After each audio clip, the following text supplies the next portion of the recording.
Are we rolling? Because this is important. Yeah. I've noticed that if you wear hoodies on a regular basis, it like kind of fucks your neck up a bit. Why? Because as it's been getting colder, because it kind of, you find yourself sitting forward a bit more, like that position on your neck rather than relaxed. Because it pulls as a slight. There's a slight pull towards. A slight pull. Yeah, and I found as it's gotten colder. Your head is like a sack of satsumas. No, because you only hold it and there's a slight. Well, I'm not familiar with sacks or satsumas, to be honest. But since it's gotten colder, I've been having my hood up. And I'm like, why does my neck hurt? And then I realised it's because I've got my hood up. But then in the summer you stand true and tall. Exactly. In the summer, well, I've got a really long neck anyway, so it's actually important that I think about these issues. You do have a long neck. Very long, more than the average. Very long. If one of us had to infiltrate one of those giraffes, no, is that what you're gonna say? No, I was going to say Maasai tribe. Oh, what's that? Like the tribes in Africa. You know, there's ones who have the rings around their necks. Oh yes, it would be you. Right. Because you have a long neck. But I still need the rings though. Yeah, but you have a better shot. Sure, because they'll be like, we can work with this. Whereas it would be less rings. Look at it. It's really long. You do have a long neck. You have a really long neck. Mm. So I wonder what would happen if you got obese. How would that manifest itself? Do you think it would be Would fat you like a turtle? Why? So you'd have a big bulky body and then you'd have like a long wrinkly neck sticking out from a sort of shell of fat. Would my fat deposits around the neck? No, exactly. But I was having some fun with it. Right. I'm here for the science. Andrew is very ill today. Oh, hello. Welcome to the podcast. Andrew's very ill today. Not as much as yesterday. Why are you saying that smugly? Because I've improved. And he's wearing a white hoodie, so you're blended it in with the background. So it's a dressing gown, thank you very much. A white hoodie. Where did you get this little number? It's a bathrobe. It's L's from Soho House. Yeah, I thought it was. We discussed this when we were talking about how girlfriends make you gay. Yeah. On the page. And this is one of them, a white fluffy dressing gown. So it's from Soho House. So you were pretty debilitated yesterday. You refused to do anything. It was a horrible illness. It was up there with the worst. I'm pretty sure it's COVID. Really? Yeah. Nice. Rock and roll. Who hasn't got it? You know what I mean? Yeah. But how many times have you had it? I think just the once. This would only be my second time. Okay. Yeah. The problem was, and it was irony. It was the most ironic thing I think I've experienced in my life. This is irony? Yeah. It's Andrew's irony corner. This was unbelievably ironic. Yeah. Is that I had a absence review meeting at work, an informal one, because I'd had a Was everyone's hat like this? Yeah. It was very relaxed. They were wearing flip-flops. It was all very, chilled vibes. But they'd said, because I'd had a certain amount of sick days in a year, you have an informal meeting. It's pointless. About what? Are you okay? Yeah. Or are you lying to us? What's the undercurrent? The undercurrent, the overcurrent is, are you okay? The undercurrent is, are you lying to us? Okay. And so she just said, my manager was like, we'll make this an informal one. Or he. We can't be sure. That's true. I've never asked them their pronouns, but actually it says it on. We all have to have he/she on our. I hate my job. So she might have changed her mind since she said it. That's true. Since you insinuated because of my informal absence review meeting, she decided to become transgender.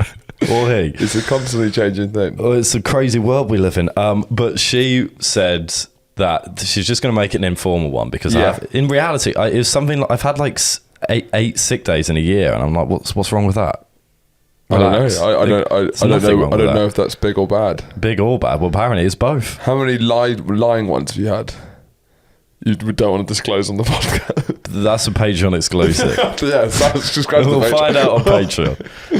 When we have a formal review. Wink. So she said we'll just make it informal. But then at the end, we worked out that, so if I have another sick day during this period, ending at, I think like April next year. Yeah. Then it will go to a formal review, which will be fine. Wait, so they turn their caps forward, flip-flops off, closed heels on. Wait, is it what? So 8 sick days informal. 7 sick days informal. 8 sick days formal review. Well, no, I think it's kind of to do with the manager's discretion, but it's unclear. And what do you take from your manager's discretion? It would be a formal one if I had one more. Okay, so that's where her discretion begins and ends. Exactly. But so I had that, and because I'd had a sick day before, but I'd been feeling peaky for like 2 weeks, and then so the day of that was on Tuesday, and then I woke up on Wednesday feeling absolutely like the worst I felt for a long time. What kind of bad?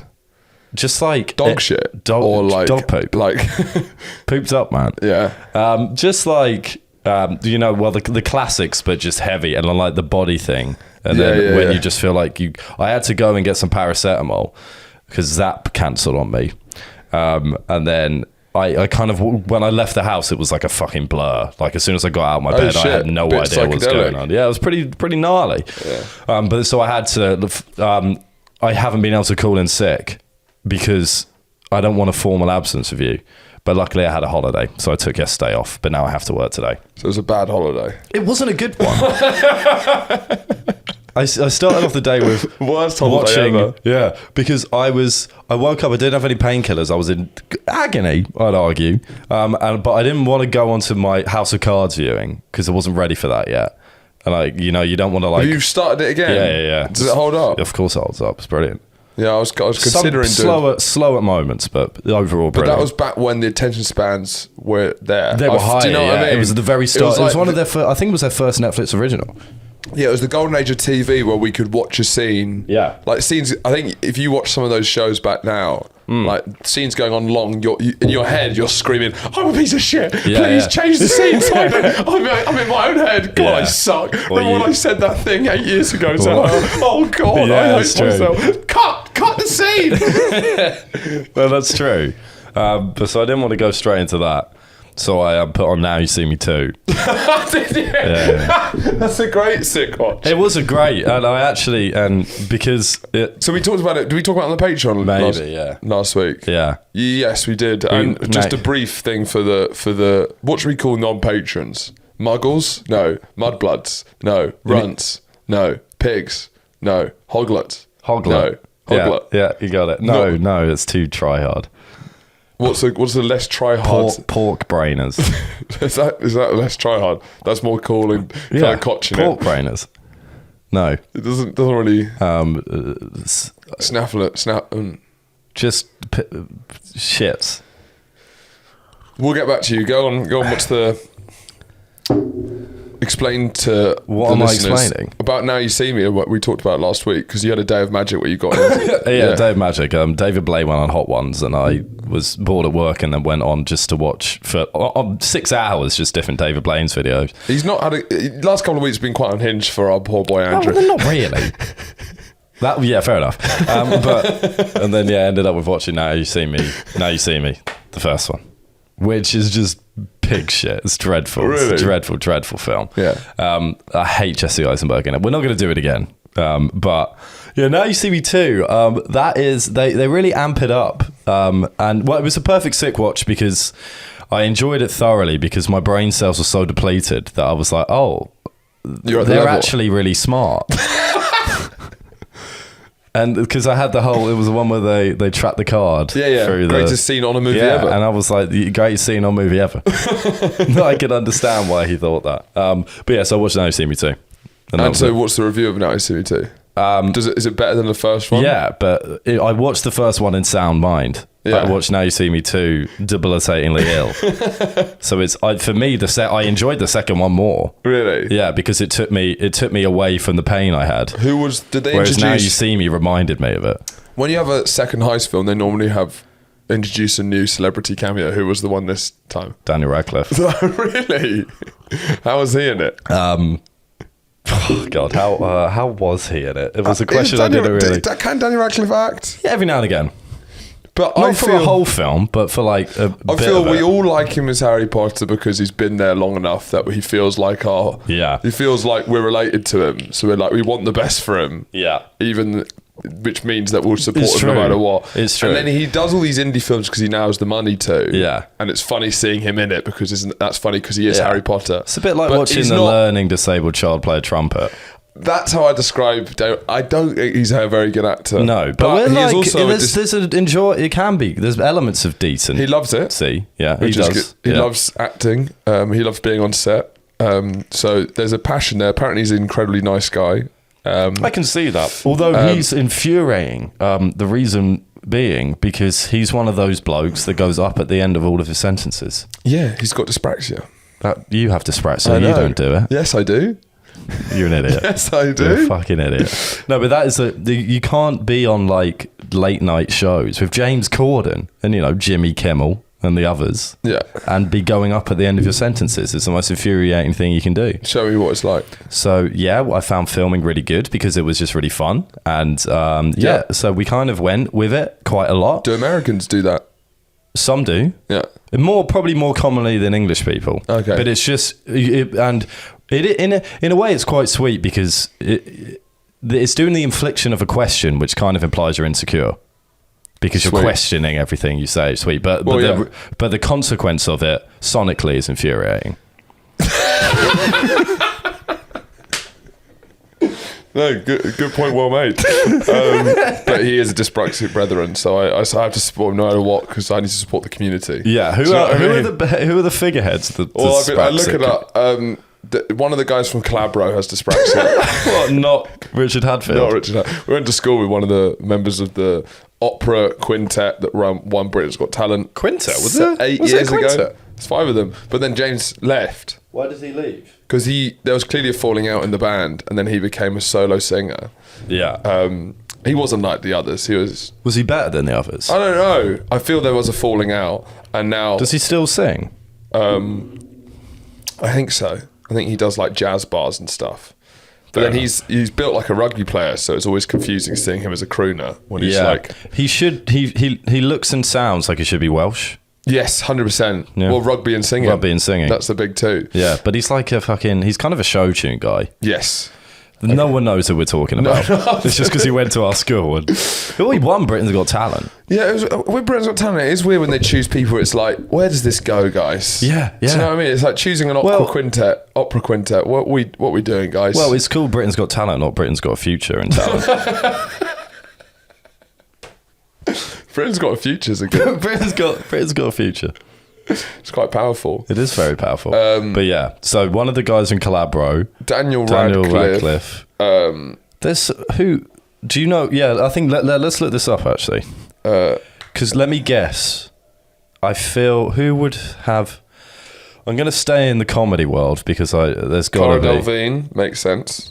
Right. Do you see that? Sure. It's hard. But then, like full on mania versus dyspraxia is hard to. No, but I could just see the way that she walks. Sometimes I'm like. Yeah. Well, she's like a runway model, isn't she? Yeah, I know, but you can do. It doesn't surprise me. Florence and the Machine, for sure. Yeah, that's real. Yeah. Jamie Oliver. Yeah. It's the Marco eyes. Pierre-White. Do dyspraxic people have beady eyes?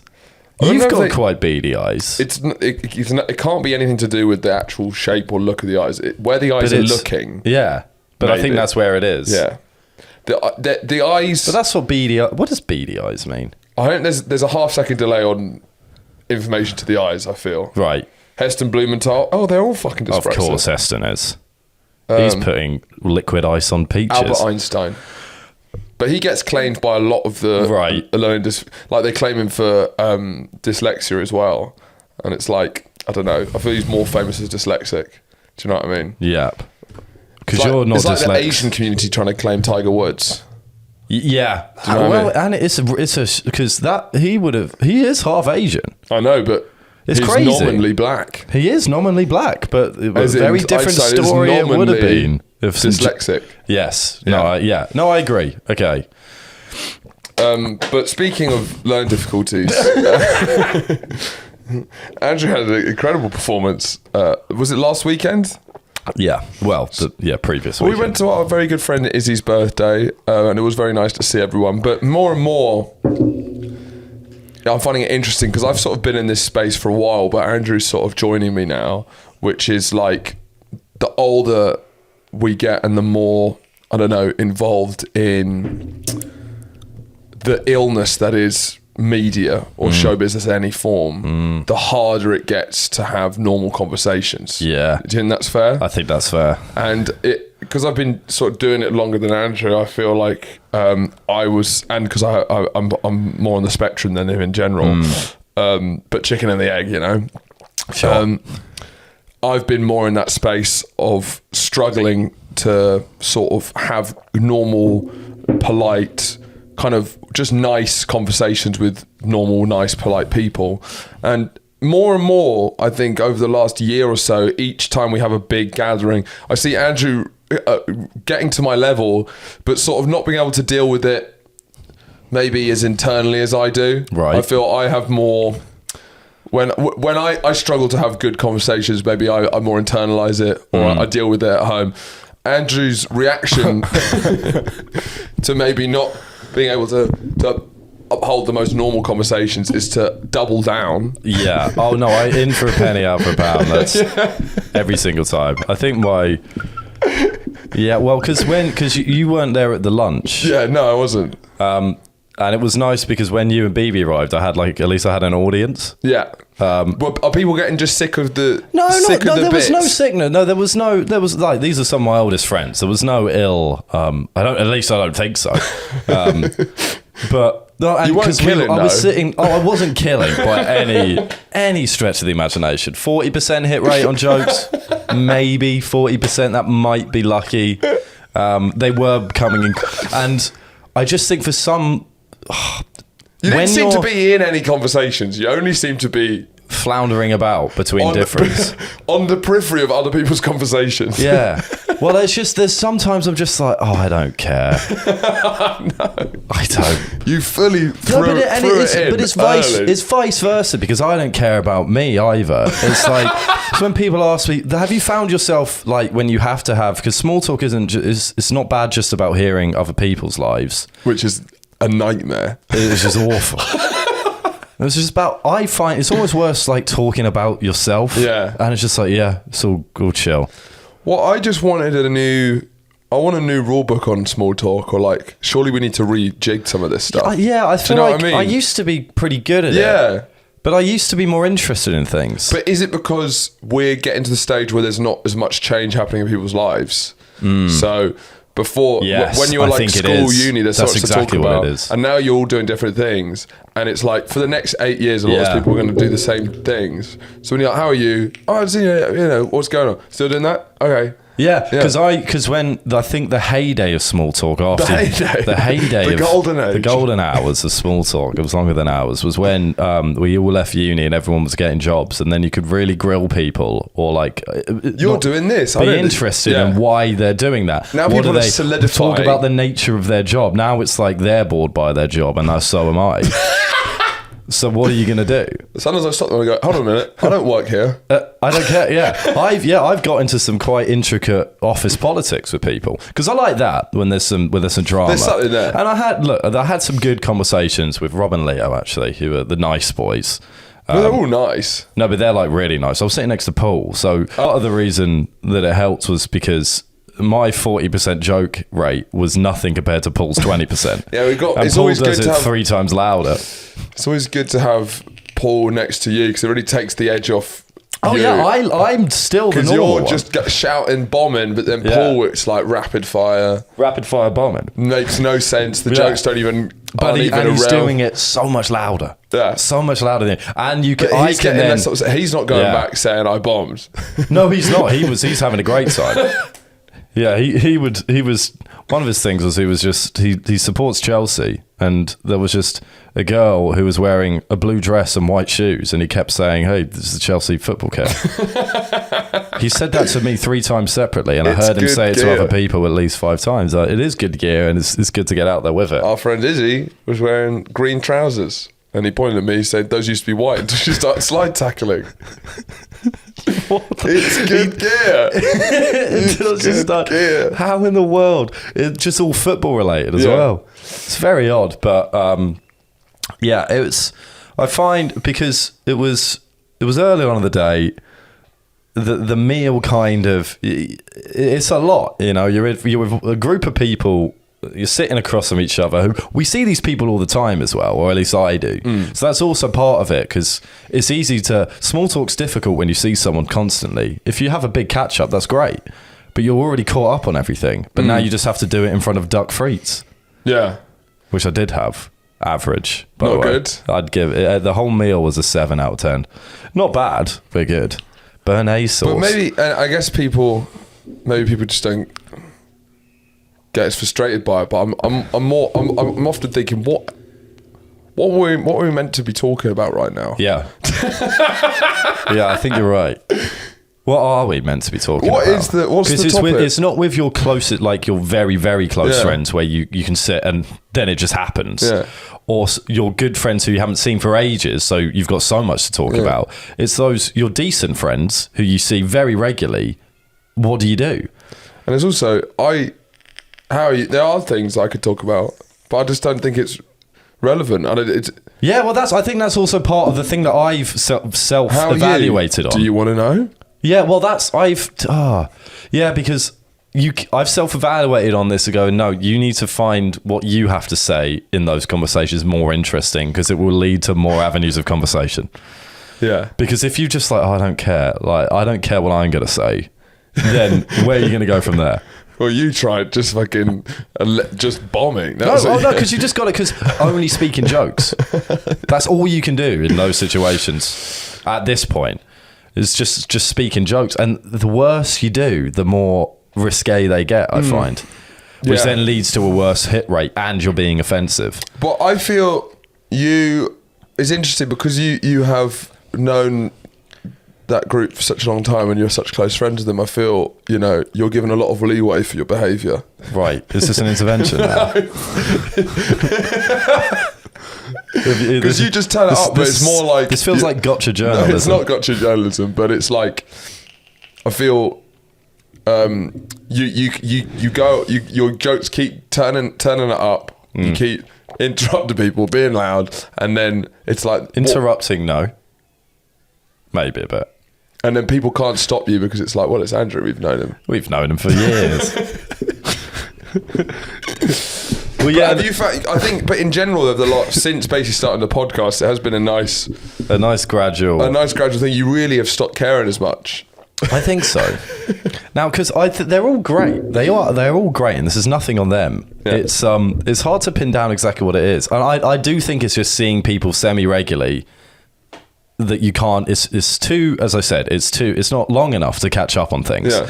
But there's not that loads of mental illness in there. They're very stable. Yeah. So I guess it's like I'm used to being stable, and then every single person has deep problems. Really quite ill people I spend most of my time with now. So I guess it's just like things. It's more doing things you think are normal, and then this is weird that we do this. Yeah. I do this normally. Yeah.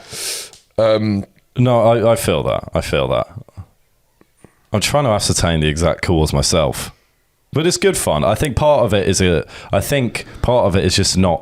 joy in also being very close friends with people that you just don't really need to give a fuck what's going on. And that's quite rare to have in a group of like 20, 25 people at a dinner, to just let loose, yes. try out some new material. Not have it go very well. No, sure. But at least get it out there. Bookmark boys, let's get the ad in early. Let's do it. Let's get it out of the way. Are these new?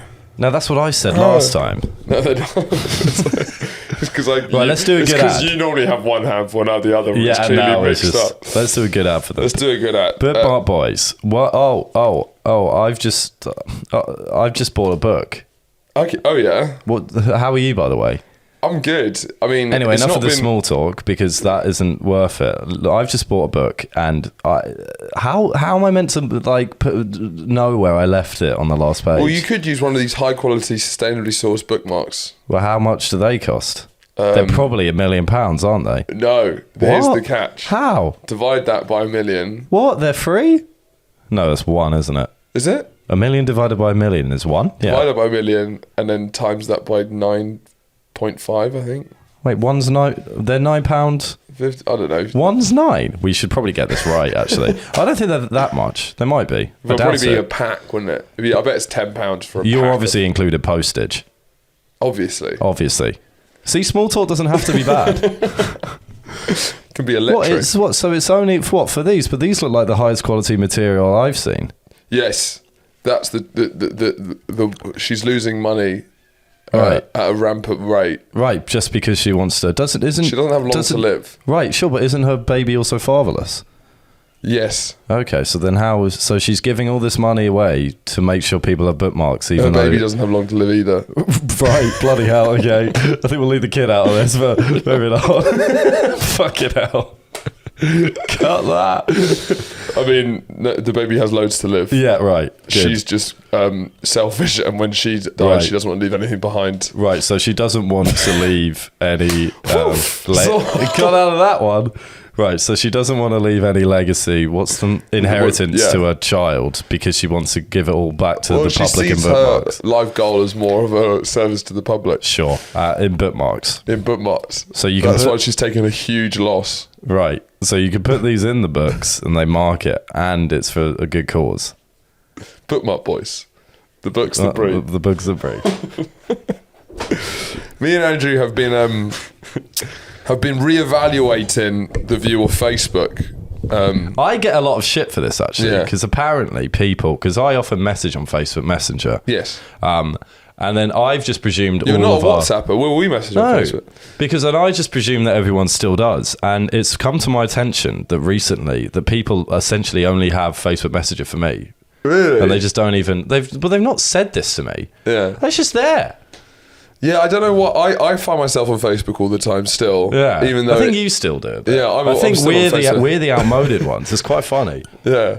I mean, partly because Facebook still is what comedy uses for work and stuff, but yeah, Facebook's been considered dead for many years now. Yeah, and it's only news to me, pal. Yeah, and Andrew's been a long time defender of Facebook as a worthwhile social media with good stuff to be said. But more and more, I'm finding that there is actually gold on Facebook where Instagram's been lacking, even TikTok's not as good anymore. And I find myself weirdly gone full circle and come back to Facebook, not for social reasons. Entertainment. For entertainment. Pure, unadulterated entertainment. Because especially on tabloid Facebook pages, the comments on some of these articles and the articles themselves is the quality you can't find, because you get out your echo chamber much easier on Facebook, because in Instagram and TikTok there's a suggested for you and they show you your friends, but because you don't have any friends posting on Facebook or people your age or people with a sound mind, it means all they can give you is absolute nonsense. My suggested for you on Facebook is ridiculous. I keep getting council estate eats, which is like, it's like bad dinner. It's like comfort food for people who grow up on council estates, and it's just constant. That's like the big one. Yeah. You know? Well, there's. I think when we've moved to Instagram and TikTok, Facebook was the first social media, so all the young people are now moving to the new things, and there's internet literacy, whereas Facebook doesn't require internet literacy, or non-racist views. So what that means that the best one to go on is ITV. Any post that ITV does or shares any article, all the comments on there are just middle-aged people with an astonishing amount of interest in ITV, who then manage to link it to either conspiracy theories or racism. The sincerity, the intensity. You know, if we're talking about the values of what makes a great content, there's loads of aspects to the intensity, the just. Well, should we read some and we can talk about it. Facebook. What I like about Facebook is sort of like a town that economically was never destroyed. Got any plumbing. Do you know what? Facebook is like a town with the mind shut.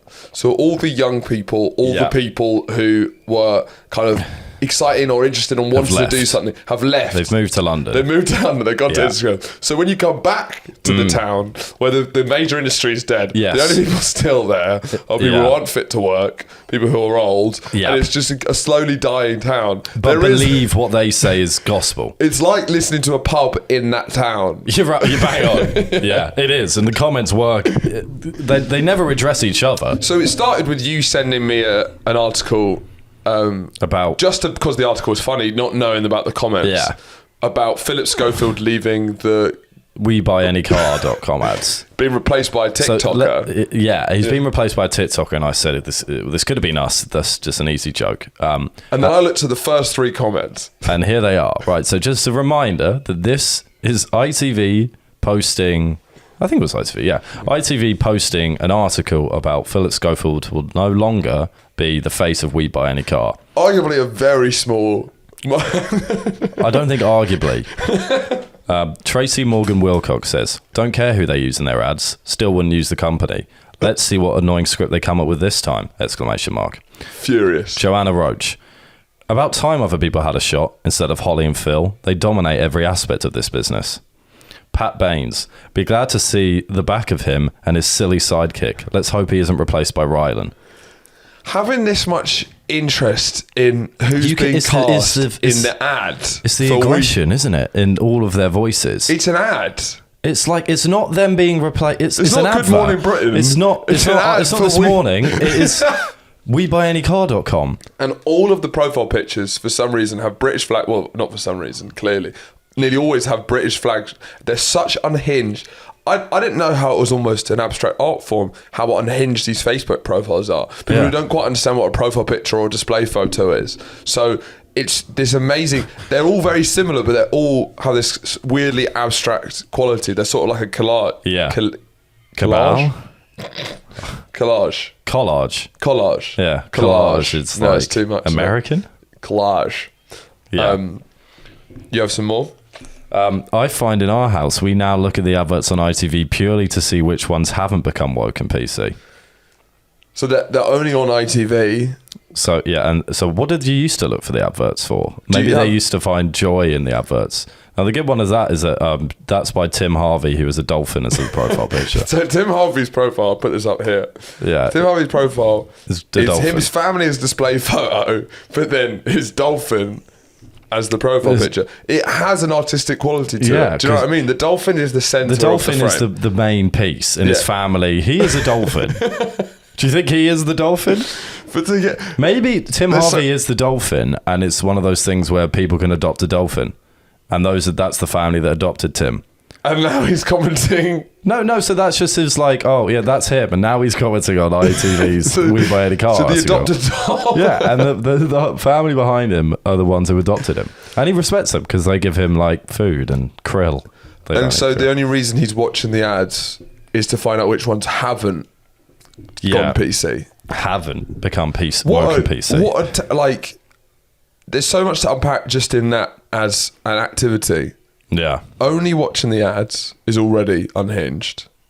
But only watching them to find out not which ones have, which ones haven't. Yeah. So you're only watching the ads to find out which ones haven't. That one's not. And then the racist ones obviously have a darker side to them, but they are just as funny. They are, absolutely. Because you think that these people are essentially harmless. Because Facebook seems to be quite harmless. Yeah. Twitter seems to be these guys aren't on the lever of... These guys aren't on the cultural levers. They've had their one shot at being a top comment on Lad Bible and they've grasped it. But it's just the anger. And since it's such a British phenomenon because of the whole queue skipping thing. Yeah. Which has also confused me. Because they said... I do think they lied, actually. Yeah. Because they said they were there in a media capacity, but I haven't seen anything. Where's the content? When's the content? But do you think I would put the content out. The content should go out straight away, and then it's like, okay, cool, done. Yeah. But the fact they haven't put the content... Maybe they haven't put it out because of the controversy. No, but this going to get more controversial because everyone's like, where's the content then? And they're liars. And Phil, the reason Phil is asked to do these... Oh, that's a nice one by Pamela Smith. What does Andrew and Schofield have in common? They both pay off young victims as well as the media to be silenced. It's a joke with a serious twist. My sister recently sent me another article. Wait, just on the last one. Hold on a minute. I'm sure his replacement pushed in front of me at the till at Tesco's the other day. Now, for that one, that's by Glenda Tobin. Now, so it was a black TikTok star who replaced Phil Schofield as the We Buy Any Car ads. So... she's convinced that he pushed past her in a Tesco queue the other day. Yeah. What are the chances that there's actually him or just a black guy? 100%. Well, if you look at her profile... Well, this is the astonishing thing. Which throws something else into it. What's her name? Glenda? Glenda, yeah. Not only... I think it was 100% a different black guy. Yeah. I bet it wasn't even black. I bet it was Indian. Yeah. Or just not white. Yeah. But then what throws a spanner in the works is that she's a fan of diversity. Big fan of diversity. Seeing as her profile picture... The band... No, the dance group. Yeah, I don't think she likes diversity on it. Certainly not on TV ads. No. Her profile picture and display photo are both flash photography phone photos of her with members of diversity. Yeah, so it's her with Perry and the other one who's not Ashley Banjo. Did she go to a show and then meet them afterwards, or did she run into them? Yeah, because she's got 2 separate photos with them. So her profile picture is with just her cropped, just her and Perry, and then her cover picture, I can't see all of it, but is with, I think, it's her and her husband, I'm guessing, who you can't really see them, but then there's just 2 members of diversity either side of them. One also aspect Perry. of Facebook that's also better than Instagram is Instagram, which is becoming a real fucking pain, is that Instagram's profile pictures are tiny. Yeah. So you can barely see them. And nearly everyone's private. Yeah. So whenever we get mentalists on Instagram, Yeah. I'm always having a look. Yeah, oh God, And yeah. they're nearly always private. Yeah. And I'm like, that's cheating. That is Because you've cheating. seen all of this. Yeah. You've said something mental to me. Yeah, And yeah. then I'm not going to respond to you. But I want to check it out. Yeah, I I want to think- see your life. Well, that's about internet accountability, isn't Yeah. it? Stop the trolling. But then I can't see their posts on Facebook if they've made it private. But a lot of them don't know how to make it private. And... Yeah. you can see their profile picture and display And photo that's no enough. matter what. That's enough. That already, Tim You see Harvey, a couple of Union Jacks and yeah, you've got what Tim you need. Harvey and the dolphin profile picture and the family display photo. We can pitch a story together. So you can go through the comment You section. realise he's an adopted dolphin. And you can find all of these stories. It's a lot better just for seeing people's lives, Now, this is my favourite one. And can we just be reminded that this is on an ITV Facebook post sharing an article that Philip Schofield will no longer be the face of WeBuyAnyCar.com. James Backhouse says, not speaking out of turn, another black replacement, and I'm an open as fair as they come. Right. He's not speaking out of turn. Yeah. Okay. He's commenting on a Facebook post saying not speaking out of turn. This reeks with inconsistencies. He seems scared to be racist whilst being overtly racist. Yeah. Also, do you think people that are as open as fair as they come comment on a news announcement that Philip Schofield will no longer be the face of WeBuyAnyCar.com, commenting on the fact that it's a black replacement? Do you think James is actually as open as fair as they come? Wait, finish the comment. That's it. No, he says something. No, that's it. What's the last thing? Not speaking out of turn, another black replacement, and I'm as open as fair as they come. Yeah. That's the end of it. What he's saying there is no one is less racist than me. Sure. But there's a lot of blacks on telly. Exactly. That's exactly what he's saying. Like, I'm not a Which is an incredible... I'm not a bigot, but where the white folks are. I'm not a bigot. He's saying, basically, I'm as open... It doesn't get less racist than me. Yeah. It just But doesn't... have we gone too far with the amount of blacks on telly? Yeah. It's exactly that. You can't get less racist than me. Yeah. But there's a lot of black people on telly. There's some real gold amongst them. It's just, and the debate, I mean, because it's not even worth, those are just like the top comments. And you can get a lot more gold further down. And then also the replies to the comments. And it is just this world which doesn't exist. It probably exists on Twitter, but Twitter seems to tackle the big issues, whereas Facebook comments comments seem to tackle the Philip Schofield is no longer the face of WeBuyAnyCar.com, which is when the pure joy actually comes out of it. When you're not discussing, high politics and power distribution, it's a black guy's replacing Philip Schofield. Twitter's for an advert. more adversarial, so each comment is like a barb. So when you have a fight, it's like, because then people can retweet the comment and stuff. This is just a little bit more flatline. The stakes are a lot lower on Facebook. Yeah. So I guess the main point is that I think Facebook's back in town. Yeah. So my sister, who works in news, kind of gets the good shit, and she says it's like the Sun. People are missing. She's actually told me this before. We've discussed this. She was like, "You're missing out on the Sun online." It's like some of these. It's the investigations. It's the stories that are like 8 parts. Apparently, they were obsessed with the Ukrainian refugee who moved into someone's house and then stole the person's husband. So it was like a couple basically adopted them, and then the husband and the Ukrainian refugee. I think I did hear about that. Yeah. And that was like an 8-part drama, because then the Ukrainian refugee and the husband broke up. The son were obsessed. Yeah. So the coverage on that would be probably 10 times higher than the actual Ukrainian-Russian 100%. War. Yeah. So this is under investigation. Gone feral. Our town was one of the most desirable in the UK, but now it's overrun yobs as young as 10. But now it's overrun yobs as young as 10. By yobs? So there's an error.